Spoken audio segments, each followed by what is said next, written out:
زهقت ومش عارفة تعملي غدا ايه؟ عندك لفة جلاش ومش عارفة تعملي بيها ايه؟ تعالى نعمل بيها احلى صينية جلاش بدون تعب، وفي نفس الوقت مش هتاخد معاكي دقايق في المطبخ في الحر اللي احنا فيه ده.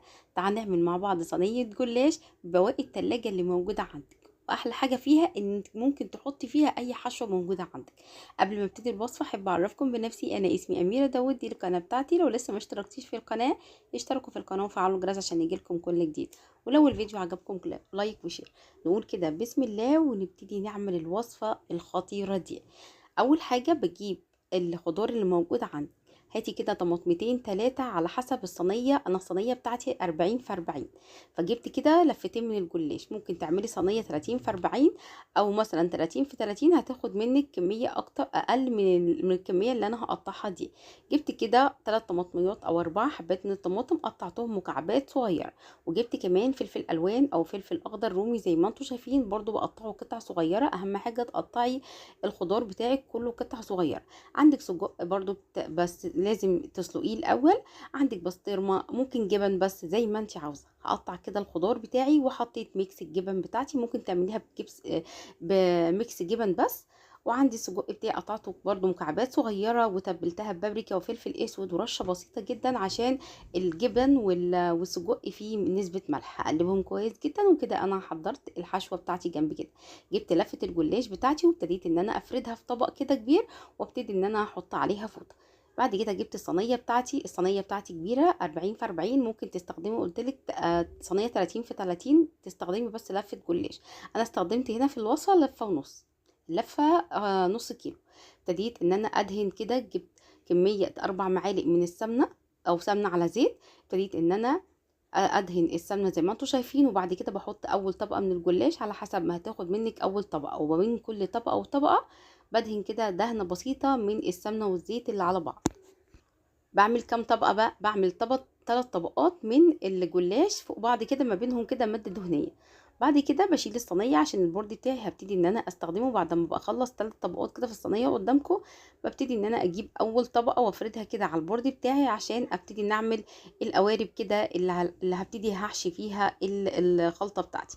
بعد كده على البورد بتاعي ببتدي ان انا اجيب ورقه من الجلاش بدهنها كده ماده دهنيه، وبعد كده بحط فوقيها ورقه تانية واسويهم كده ببعض. وبعد كده بلفها زي ما انتم شايفين كده، بعملها على شكل قوالب او زي كده قالب يعني طويل كده بطول الورقه بتاعت الجلاش. هعمل واحده معاكم والتاني.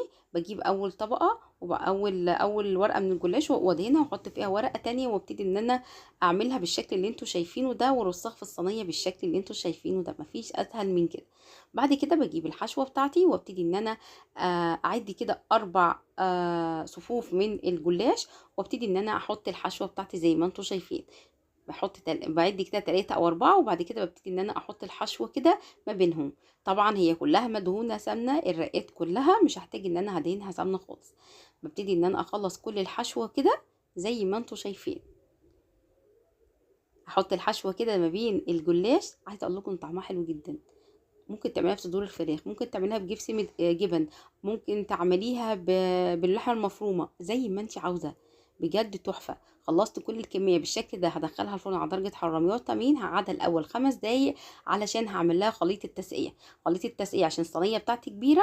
حطيت كوبايه ونص من اللبن، عليهم بيضتين، رشه من الفلفل الاسود ورشه بسيطه من الملح. بقلبهم كويس جدا او بربهم، واطلع الصينيه بعد 5 دقايق بالظبط.